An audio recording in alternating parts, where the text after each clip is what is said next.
Colours Marathi वाहिनीवरील काव्यांजली मालिकेच्या 23 फेब्रुवारीच्या भागात अंजली काव्याच्या घरी येते आणि तिला सांगते की तू जेव्हा हॉस्पिटलमध्ये ॲडमिट होतीस ना, तेव्हा भाऊजी तुझ्यासाठी दिवसरात्र देवाजवळ प्रार्थना करत होते आणि तेही अगदी देवाला साष्टांग दंडवत घालून.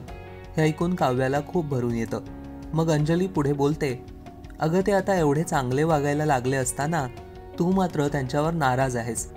हे मला थोडं विचित्र वाटतंय अक्काई. मला आठवतंय आधी भाऊजी चुकून जरी तुझ्यासोबत एक शब्द प्रेमाने बोलले तरीही तू किती खुश व्हायचीस.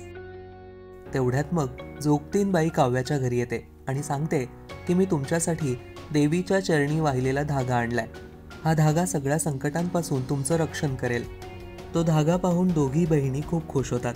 मग काव्या अंजलीला धागा बांधायला घेते आणि म्हणते, देवी आई, माझ्या लाडूचं सगळ्या संकटांपासून रक्षण कर. तिच्यावरची इडापिडा दूर होऊ दे. नवीन संसार सुरू झालाय तिचा, तो फुलू दे. माझ्या लाडूला संसाराचं सुख मिळू दे. त्यानंतर मग अंजली काव्याला धागा बांधायला घेते आणि म्हणते, देवी आई, माझ्या अक्काईवर तुझी कृपा कायम राहू दे. तिचाही संसार छान होऊ दे. तिला तिच्या नवऱ्याचं भरभरून प्रेम मिळू दे. आणि तिने असं म्हणताच धागा हातातून निसटतो. आता यामुळे पुढे काय घडणार, हा झालेला अपशकुन असणार की पुढे घडणाऱ्या गोष्टींचा संकेत जाणून घेण्यासाठी पाहायला विसरू नका काव्यांजली रात्री 8:30 वाजता आपल्या कलर्स मराठीवर.